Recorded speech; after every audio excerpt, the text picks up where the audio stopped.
La Chine, depuis une vingtaine d'années, a développé la viticulture pour la production de vin.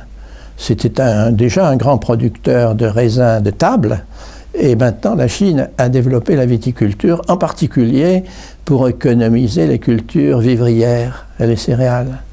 Et ainsi, donc, le gouvernement lui-même a poussé à ce qu'on installe des vignobles.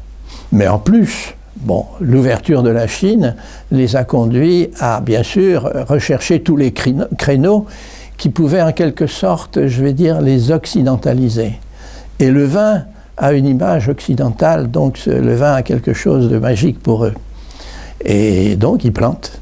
Ils plantent, ils créent des vignobles, ils créent des domaines, ils créent des châteaux.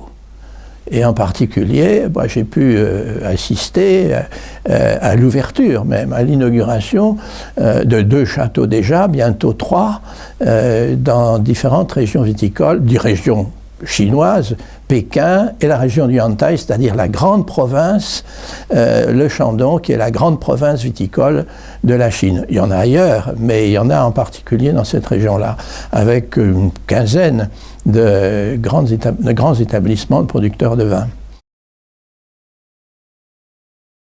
Oui, oui, absolument. Et probablement le premier consommateur, évidemment. Et premier producteur, oui, c'est évident. Pour eux, planter 1000 hectares, c'est rien du tout. Mais on est au niveau chinois, c'est-à-dire que tout est gigantesque. La Chine importe encore beaucoup.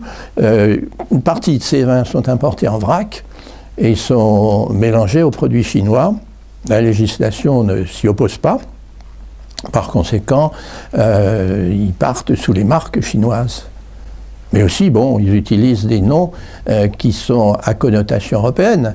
Les châteaux dont je parlais, l'un s'appelle Castel Chanyu, l'autre s'appelle Château Chanyu AFIP, A-F-I-P, Amérique, France, Italie, Portugal. AFIP. Alors, pourquoi ça? Là, c'est parce qu'on a fait un château qui ressemble au château de la Loire, avec tout ce qu'il faut, des salles de dégustation, des chais, tout ce qu'il faut pour garder le vin, pour l'élever, pour le mettre à disposition.